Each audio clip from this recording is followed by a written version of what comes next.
2011 Ford Fusion. Today I'm going to show you guys how to replace your light bulb, your low beam and high beam. I think it's one bulb anyway. So the driver side is going to be a little bit easier than the passenger side. So we're going to start off with the hardest one first. So the light bulb's located under here. Obviously you cannot fit your hand in there anywhere. So there's two ways to do this. You can either come from here or you can remove the reservoir right here. So you're going to take this out.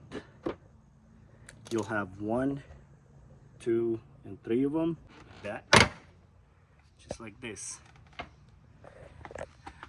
You're just gonna pull it back enough for you to be able to reach your headlight right underneath, right there. And stick your hand here or over here. What you can do is you can peel this off, twist it, and then actually you can pull this off first. Well, I'm not gonna do it for you guys, but disconnect this wiring harness first and then you twist it. Then you can go ahead and change the light bulb and then put the new one back in. Just lock it in place and then twist it back.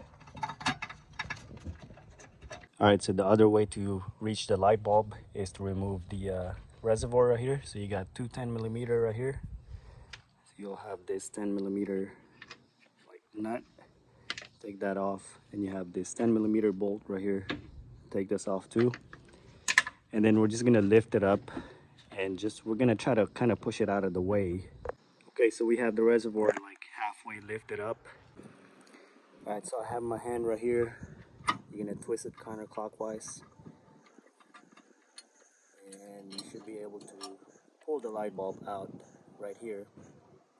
So you have a connector right there. I don't have to replace this one. I just wanted to show you guys right here. So you take that off right there, and you disconnect that wiring harness.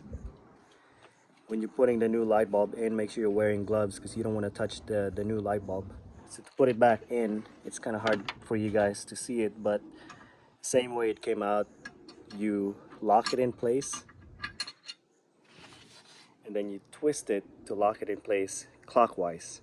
Make sure it's in there tight and it's locked in there. That's how you replace this side right here. I think reaching it from the underneath is the easier way because there's a chance that you could crack this hose and you got another hose at the bottom. So yeah, now we're gonna move on to the driver side. Okay, so now we're gonna replace the driver side. This is a little bit easier than the passenger side. Go ahead and pry this clip off right here. And then you're gonna wanna remove this little clip right here. Actually, you could just leave it on there if you want. We're just gonna tuck it back right here, just like that. Kind of push it out of the way. Now, I don't know how big or small your hand is, but I can reach it from here with no problem. So you take this off, take that plastic rubber piece cover off, and then you twist it counterclockwise, then you pull it out, then you disconnect that connector right over there. But if your hand doesn't fit here, what I would recommend is removing this whole air box. But I think even if you have big hands, you should be able to reach it here with no problems. I have pretty big hands myself, so just twist it this way, pull it out, disconnect the wiring harness, and then put the new light bulb in. Make sure you're wearing gloves, lock it in place, and then twist it clockwise to lock it in place. That's it, guys. I hope this video helped you guys out. If it did, give me a thumbs up. Also click on the subscribe button. And again, thank you for watching.